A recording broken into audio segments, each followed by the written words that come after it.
Peace, family. Welcome back to the Illuminated Eye, where history, psychology, and consciousness meet.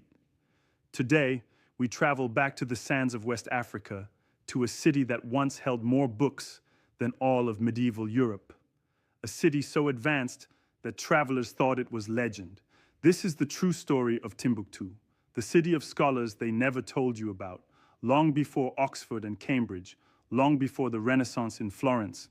There was Timbuktu, a city of knowledge on the edge of the Sahara. In the 1300s and 1400s, under the Mali and Songhai empires, Timbuktu became one of the world's great centers of learning.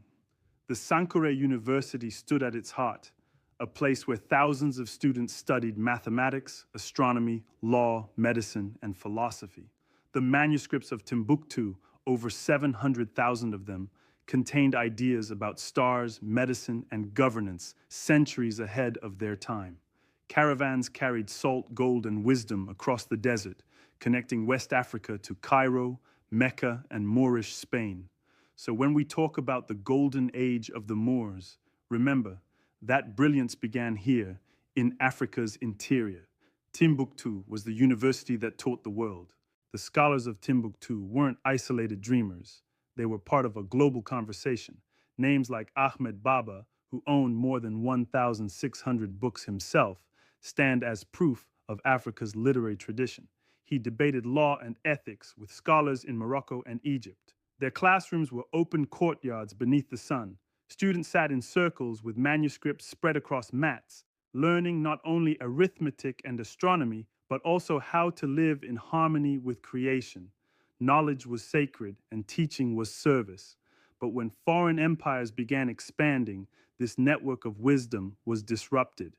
By the 16th century, Moroccan invaders raided Timbuktu.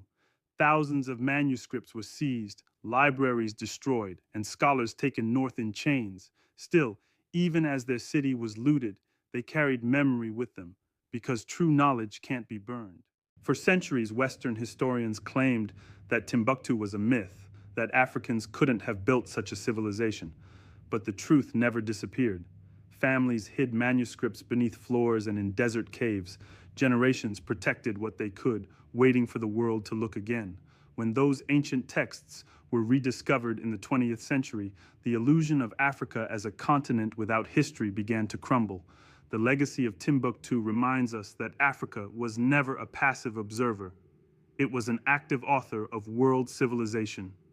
Every manuscript, every name, every rediscovered word is proof of that light.